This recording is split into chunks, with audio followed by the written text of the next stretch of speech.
नमस्कार मित्रांनो, माझं नाव संतोष. आपण पाहताय माय सपोर्ट एससी युट्यूब चॅनल. या चॅनलमध्ये आपलं स्वागत आहे. आणि आजच्या व्हिडिओमध्ये आपण पाहणार आहोत डोरबेलचं कनेक्शन कशा प्रकारे करतात. खूप सोपं आहे. मी ते तुम्हाला डिटेलमध्ये समजून सांगणार आहे. व्हिडिओ आवडला तर लाईक करा, आपल्या चॅनलला सबस्क्राईब करा आणि हा व्हिडिओ आपल्या सर्व मित्रांपर्यंत शेअर करा. तर चला लवकर व्हिडिओला आपण सुरुवात करूया.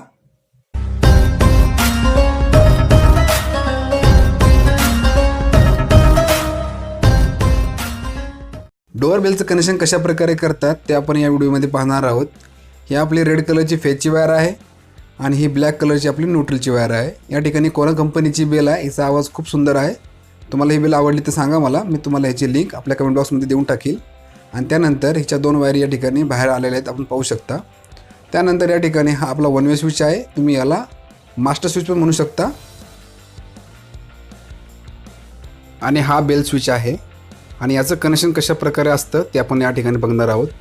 तर या ठिकाणी हा आपला वन वे स्विच आहे. त्याला उलटं करून घ्या आणि ह्याच्या खालच्या पॉईंटमध्ये आपल्याला फेजची वायर जोडायची आहे. तर अशा प्रकारे ही वायर या ठिकाणी जोडून घेऊ आणि टेस्टरने या स्क्रूला आपण चांगल्या प्रकारे टाईट करून घेणार आहोत. आणि अशी एक छोटी वायर घ्यायची आहे आणि वन वे स्विचचा जो वरचा टर्मिनल आहे त्याच्यामध्ये या वायर जोडून घ्यायचं आहे.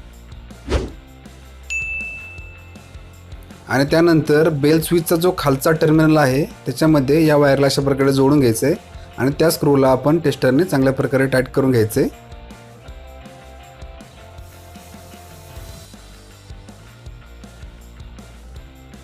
आणि यानंतर आणखीन एक वायर घेऊन त्या वायरला बेल स्विचचा जो वरचा टर्मिनल आहे त्यामध्ये जोडायचं आहे आणि या स्क्रूला टेस्टरने चांगल्या प्रकारे टाईट करून घेऊया.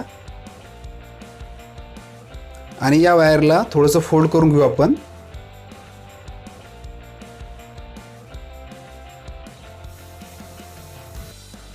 आणि यानंतर ही आपली बेल आहे आणि या बेलची जी ब्ल्यू वायर आहे त्या वायरला आपल्याला या वायरसोबत जोडायचं आहे. तर अशा प्रकारे या वायरसोबत जोडून घेऊ हिला.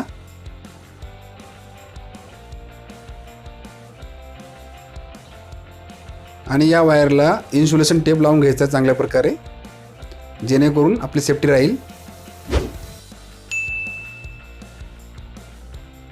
आणि यानंतर आपल्याला कनेक्शन करायचं न्यूट्रलचं. तर या वायरला याच्यासोबत जोडून घ्या.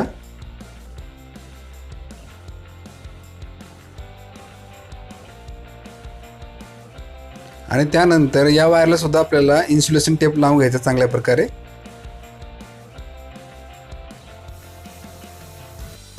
आपलं कनेक्शन या ठिकाणी पूर्ण झालेलं आहे. आणि त्यानंतर आपण मेन सप्लाय पण ऑन केलेला आहे. तर या ठिकाणी आपण टेस्टर लावू. तर या ठिकाणी पाहू शकता फेज आपला येतोय आणि त्यानंतर स्विच आपला ऑन आहे तो वर पण जातोय. आणि त्यानंतर या ठिकाणाहून फेज आपला बेल स्विचचा जो खालचा टर्मिनल आहे त्यामध्ये येतोय. या ठिकाणी आपण बेल स्विच ऑन करू आणि मी टेस्टर या ठिकाणी लावून धरणार आहे. ज्यावेळेस मी बेल स्विच खाली करेल त्यावेळेस आपलं टेस्टर ग्लो होईल आणि बेल पण वाजणार आहे. पुन्हा स्विचला एकदा ऑन करूयात.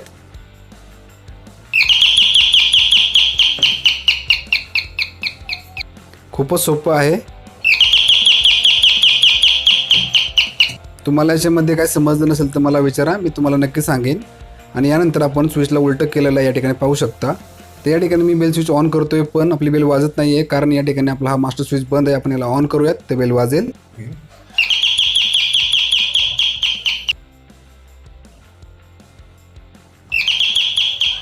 अशा प्रकारे याचं कनेक्शन आहे. आणखीन एक महत्त्वाची गोष्ट, याच्यामध्ये मास्टर स्विच लावायचं कारण ज्यावेळेस आपण घराच्या बाहेर जातो त्यावेळेस लहान मुले बेल स्विच सारखा प्रेस करतात, त्याच्यामुळे आपली बेल खराब होऊ शकते. म्हणून आपण मास्टर स्विच लावू शकतो, जेणेकरून आपण घराच्या बाहेर पडू त्यावेळेस आपण आपला मास्टर स्विच ऑफ केला की बेल कोणी पण प्रेस केली तर वाजणार नाही. तर आजसाठी एवढंच आहे. तर व्हिडिओ तुम्हाला आवडला असेल तर लाईक करा, आपल्या चॅनलला सबस्क्राईब करा आणि हा व्हिडिओ आपल्या सर्व मित्रांपर्यंत शेअर करा, जेणेकरून आपल्या चॅनल सपोर्ट मिळेल. तर जय हिंद, वंदे मातरम.